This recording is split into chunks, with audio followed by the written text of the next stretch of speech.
everyone? My name is Dub Devil, aka Q, and welcome! We are back with Everlasting Summer Part 25. I looked up the word kindergarten, couldn't find anything on Google, apparently, but I know it means something. Unless it just means kindergarten, like other kindergartens in the U.S. But I don't know. I thought I heard something about it. But we were back with the most chilling episode of Everlasting Summer.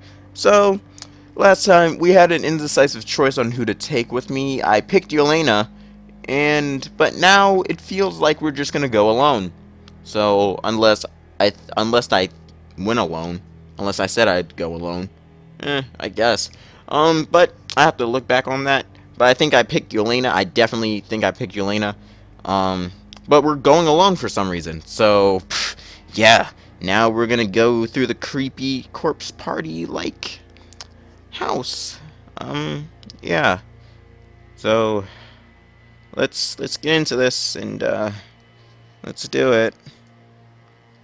I still remember my childhood days, and so everything here looked very familiar. Sleeping room with lines of beds standing close to each other, a large playroom, toilets, and a dining room, and utility rooms. Yeah, so it's a regular kindergarten. I thought it had a meaning. Signs of the past children's joy were seen everywhere. From time to time, the flashlight drew my attention to a tick to a decaying doll, or a plastic toy car, or a punctured rubber ball, or a broken rank of tin soldiers. There was a book on the table, faded with age. I flipped through a few pages. It was a story I had read a long time ago, back in my childhood. Something about the war. Enemies destroyed the kindergarten and all of its kids hid in a little basement together with a bunch of adults while bombs were exploding up on the surface.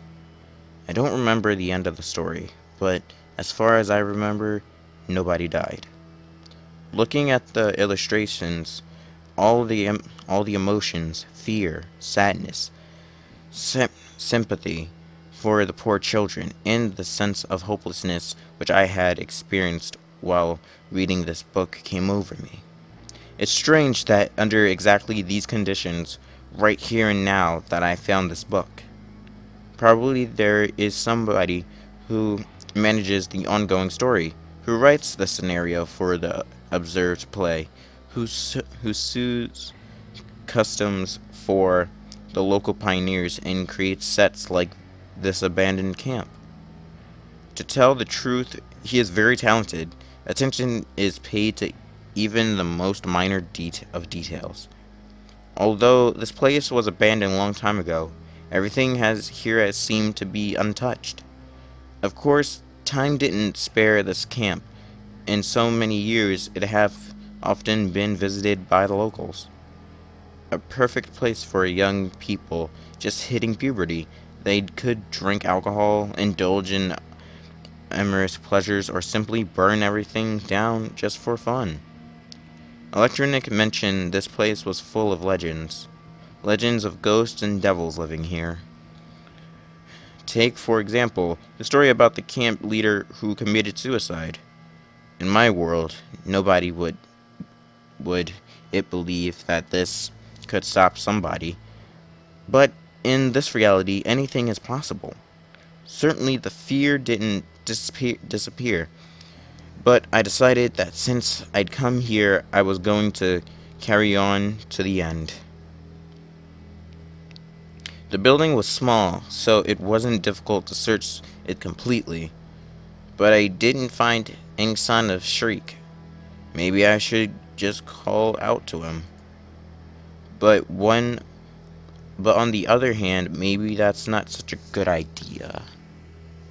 I mean, like, yeah, if you want to yell and, like, make a commotion, I wouldn't do that. Just for, safety reasons. Cause ghosts, or, just a hunch. Frustrated, I sat on the bench in the lobby inside. Ghosts, where are you? I asked at the camp, and all of a sudden I noticed a strange depression in the corner. A small trap door an adult would barely be able to squeeze through. And it seemed to me that it had been recently opened as the dust was cleared around it. And so here's the part where I need to be scared. So Shriek went somewhere. What might be lurking beneath the trap door? A basement? What would he be doing there? I pulled open the hatch and pointed the flashlight into the darkness. There was a ladder going down a couple of meters, ending in a concrete floor. There was a low, narrow corridor disappearing in the darkness. I hesitated for a long time. On the one hand, I had absolutely no desire to go down there, but on the other hand, if Shriek was really there, I swore loudly and began to descend. Downstairs, it was so dark that even the flashlight didn't help much.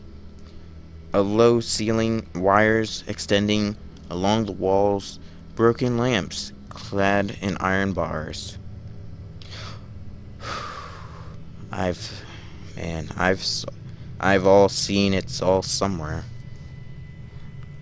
I slowly started to move deeper into the dungeon. The path went down, and after a few dozen meters, ended in a stairway with high steps. Oh man, holy crap, man! This is like something. You see the cover of this? This would be a cover of like a horror chapter at this point. If they ever made a horror DLC, that'd be the cover right there. Oh my god. The path went down, and after a few dozen meters ended. Yeah, okay. Soon I found myself in front of a massive metal door. A bunker? Huh. There was a sign painted on it. I looked closely at it and realized it was a biohazard sign. No wonder. If the old camp was built after the war and it lasted until the 70s, so it's an ordinary bomb shelter and there is nothing to be afraid of. Unless, it's like Fallout where they experimented on them. In that case, then I guess you'll find something unique in there. However, those thoughts made me even more scared. I made a decision and opened the door, which immediately shut with a sharp sound as soon as I stepped through the doorway. I shuddered strongly, my hands began to tremble, and my vision dimmed. I recognized confusionist or something after a few seconds, and only then did I realize that apparently a strong spring was attached to the door. I found myself in quite a suspicious room. In the beam of the flashlight, I could see a bunk bed, some cabinets along the walls, and several devices of unknown purpose located in the far corner. It seems that this bomb shelter has never been used. Nobody ever came here. The beds were made, which is strange in itself. I carefully looked around the room several times. The cabinets were filled with gas masks, chemical proactivity suits, dry rations, and various domestic odds and ends. The devices which I, at first, could determine the purpose of were gauges of radiation, air pressure, and temperature. In short, it was a typical bomb shelter. I'd never been in such a place before, but it was how I'd imagined it. The only thing that remained unexplored was the door at the other end of the room. I pulled the handle, but the door remained closed. If someone recently came down here and he wasn't found in this room, then it would be logical to assume that he is behind this door. I called out in a whisper, "Shriek!" No reply. Maybe he locked himself out. But why? It was unclear what I should do next.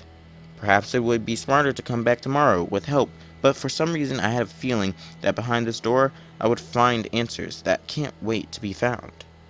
I walked across the room and took a crowbar from the corner. I wedged it under the bottom of the door and tried to rip it from its hinges. Oddly enough, after a while, I did just that. Fortunately, it wasn't as massive as the previous door. Oh fuck. The door gave out and slammed onto the floor. I took a deep breath and pointed the flashlight down the passage. A corridor vanished in the darkness, the same as the one on which brought me here.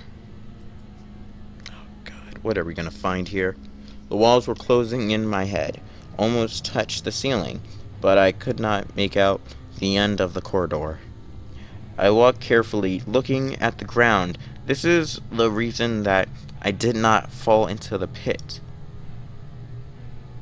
The hole was about 1.5 meters in diameter. Hopefully I said that right. And there was earth at the bottom of instead of concrete. It seems that the hole was just caused by the explosion. It wasn't too deep. I could easily climb out later. So we're in an underground, like, what? After I jumped into the hole, I found myself in something that resembled an old mine. The walls and the ceiling were reinforced with wooden beams. The tunnel was so long that my flashlight was insufficient. A few minutes later, I found myself at the crossroads. It's too dangerous to go any further. I could get lost. I decided that it would be a good idea to somehow mark this place from which I began my journey into the labyrinth. So I picked up a stone and made a big notch on the wall. So, go left or go right.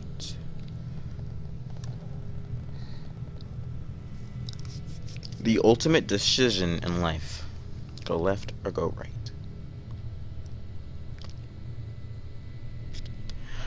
I'm a right hand, so I'm gonna go right. It seems that there is another fork in the road.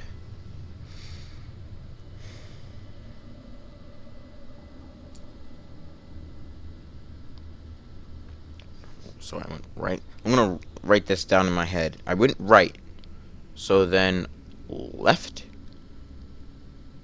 Give me another fork in the road. Left. Fork in the road. Left. Another fork in the road. What? Okay, right. Oh, there we go. I came to some kind of miner's camp. Picks and helmets were everywhere. A rusty wagon stood in the corner. All the items were so old, they dated from the beginning of the 20th century rather than the middle. So this really is a mine. Which means I could wander around here for ages without finding a way out. But I sensed that exit was somewhere nearby and went further. Another fork in the road. Okay. Go right. Okay, and then go left. And then left. And then left. And then go right. No, that didn't work. Go right then. We'll go a bunch right and see where that a few minutes ago. Okay, then I'll go left a bunch of times. Let's go left then. Left. Left. Left. Left. There we go. Around one last turn, a door appeared from the darkness. Okay, this is really creepy. I opened it and went inside a small room. Nobody was here except... Oh my god! What the hell? Shriek was... What? Shriek! What the hell? Dude! Why are you down here? He started at. He stared at me with eyes full of terror. Shriek. Ah! Don't come near me! Shriek. Shriek, it's me, Simon! I won't give up so easily. He grabbed a piece of remnant bar from behind his back and started waving it around. Shriek, what's wrong with you? Calm down! First you bring me here, then you take me through the mine, and now you're pretending to be Simon? You must have gone completely nuts. Shriek, calm down. Nobody's pretending to be me. I really am me. I tried to talk as calmly as I could, but I was almost feeling more nervous than him. Simon? He squinted. It really is you. Yes, and now tell me what happened. How did you get here? She recovered his breath, and started to walk. I need some parts for the robot. And I heard that there is a bomb shelter in the old camp. And there could be some instruments there. So I got up in the morning and went. He stopped for a minute, trying to deal with the trembling of his hands. I found suitable parts, but then I read primal fear in his eyes. The voices, they told me to go here. I went down the mine. Then they were telling me to go to the right, then left, then right, then left, then right, then left. He started to laugh hysterically. But now, they won't get me. I'll stay sitting here. They won't find me here. He once again started to wave his pipe in the air. Oh my god. Shriek, there's no one there. I wasted quite a lot of time walking in the mine, like you, but didn't hear any voices. He fixed his eyes on me. Then you're them! Oh god! Shriek rushed towards me. I was just barely able to dodge him. Ah, Jesus! But the flashlight wasn't as lucky and took the full force of Shriek's blow. We found ourselves completely in darkness. Now it's my turn to lose my mind. What have you done, you idiot? I lashed out with my hand in the direction where I expected Shriek to be, but to no avail. Now we will both die here. I got nothing but silence to return, and then a quiet, hysterical laugh. It's all right. That's fine. I know where the exit is. Follow me. Follow you? Where? I can't see a damn thing. Follow my voice. I had no other choice. Here. Shriek's voice was heard from somewhere further on. How do you know where to go? I walked all over here. Then why didn't you leave? The voices. Quiet! They can hear us! In theory, I could believe that there are some supernatural forces here. In the Soviet camp, they'd just be a daily Orients, I guess. But there was no reason to panic yet. Though my hands were shaking non-stop. Here.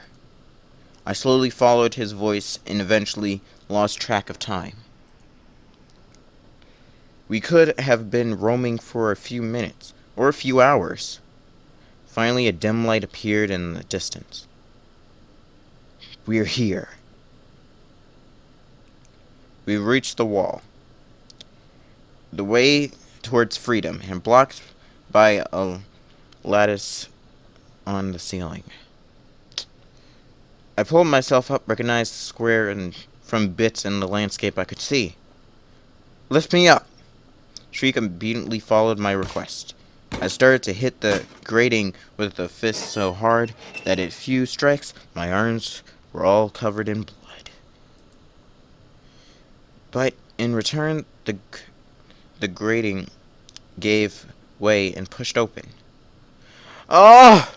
We're free! We're finally free! Freedom!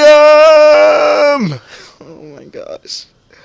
Oh my god. What? What? Okay. That's where I'm gonna end it here, guys. Today, we found Shriek, insane, in a corner, hearing voices in his head, I guess. But it's what happens when a man was left here for 3 days or a day.